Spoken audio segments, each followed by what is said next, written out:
Censor light is not going to fix this problem, and Democrats no longer possess the common sense to understand that not every problem in the world can be fixed with a regulation.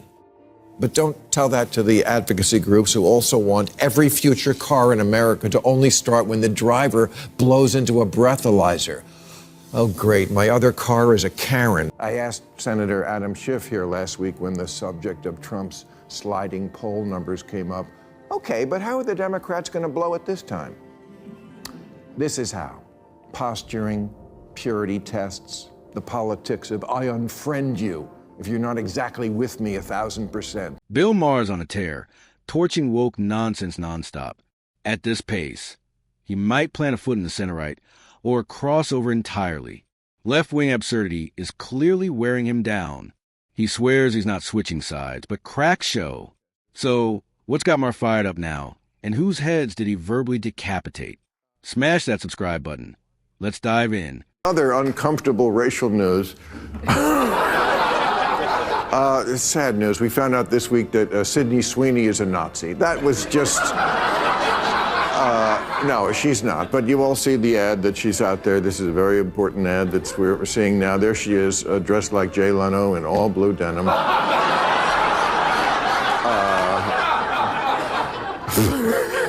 And she talks about the fact that she has blue eyes, and then she says, I have great genes, you know, because she's wearing jeans. But according to the woke people, this means that she's a white supremacist. It also doesn't help that her bra size is 36 KKK. Not caught up on the latest culture war absurdity? Here's the short version. Actress Sydney Sweeney appeared in an American Eagle ad. Harmless enough, but a woke brigade exploded, calling a white supremacist campaign and demanding both be canceled. The offense, pure hypersensitive overreach. Bill Maher blasted the outrage as delusional, seeing it as yet another case of the far left eating itself alive. And that the name she gave her tits is the Proud Boys. But other than that, no, it's... I will say this, they should have been aware when they wrote this ad that this is what some people were going to think. I don't think they did it on purpose, but I also think it's pretty funny that all the online social justice girls are like, it's racist. There's no such thing as good genes. Right, and then you go on Tinder and swipe left on every bald guy. Maher delivers a sharp, biting takedown of the woke mob's hypocrisy. If great genes are a myth, he says, then everyone, regardless of looks or fitness, should be welcomed. But instead, they shift goalposts, fight meaningless battles, and stay perpetually outraged. To Maher, they're not after quality or justice. They're out to demolish anything good or beautiful, then call the wreckage progress. Washington Post, Independent, NBC News, Fox News, Salon, KTLA, Newsweek. Piece after piece after piece after piece dedicated to the supposed controversy. What is the controversy? You mean to tell me that if you put attractive women next to a product, people might want to buy it? Yeah. That's blowing my mind. One of marketing's oldest tricks still works. Pair a product with an attractive woman and watch sales rise. It's decades old. Harmless advertising 101. Yet today's hypersensitive climate treats it like a crime, with a woke outrage mob pretending it's a sinister new tactic instead of a time-tested strategy from advertising's golden age. New York is New York. It's definitely it's the media capital, the financial capital. It is a bellwether like no other city is in this country. So don't tell me that who the mayor of New York is doesn't matter. Let me play devil's advocate for a second. Do you think, let's say, on the seize the means of production, do you think that the mayor, that one person, if he is a democratic socialist, do you think that he would have the power and influence to be able to, usher in socialism? He definitely has the power and influence to elect J.D. Vance or whoever is the Republican candidate next time. After torching the woke mob over Sydney Sweeney, Maher turned his fire on Democrats. He warned that nominating Zohran Mamdani in 2028 would hand the White House to J.D. Vance. Danny's push to defund police, abolish IC, and heavily tax the wealthy may sound noble, Maher said, but it's out of touch with mainstream America. Voters want practical policies, not utopian fantasies.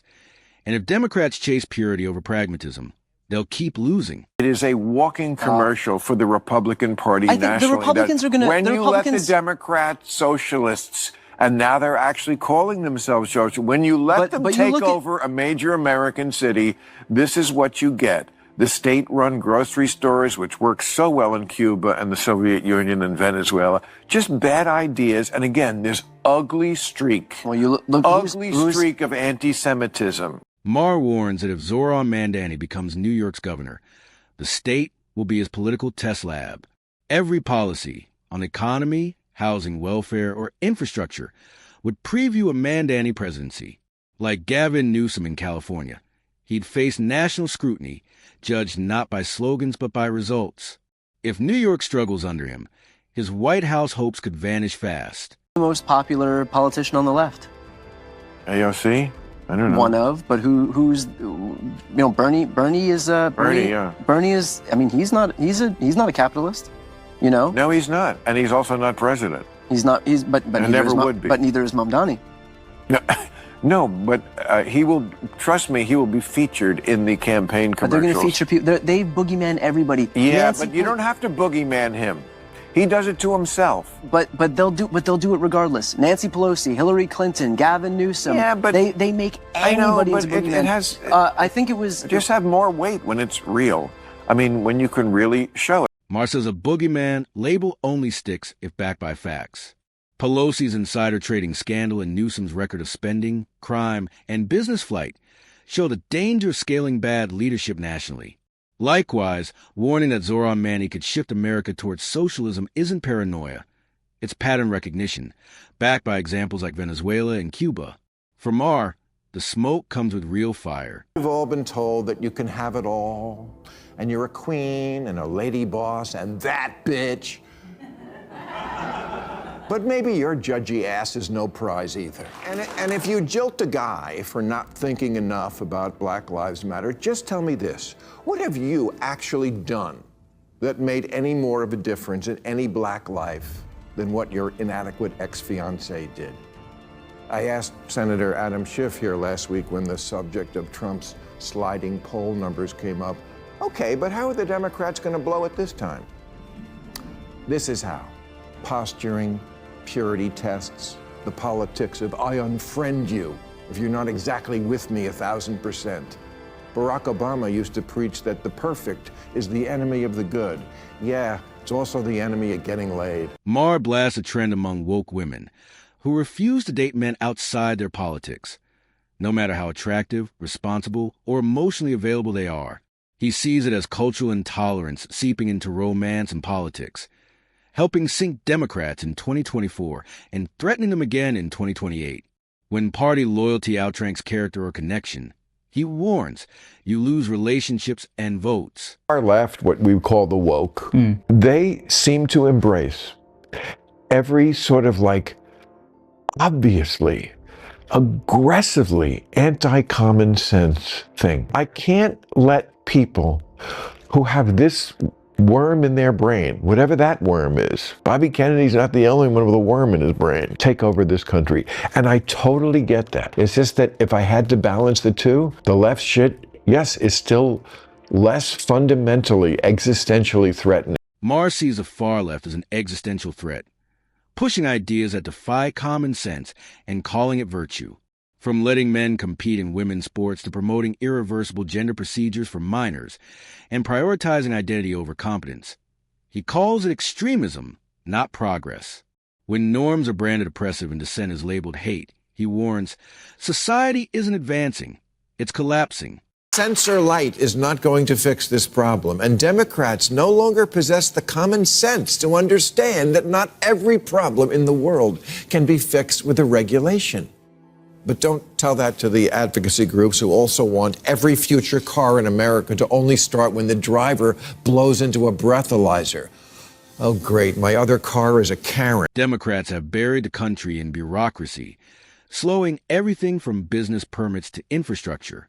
Maher says their regulations reach into every corner of life, what we drive, eat, or how we raise kids, while preaching freedom. In practice, he argues, they act like autocrats, punishing independence and rewarding obedience. From woke absurdities to suffocating rules, the far left's war on common sense and personal freedom is pushing him toward the right. And that's a wrap. Hit like and subscribe for more.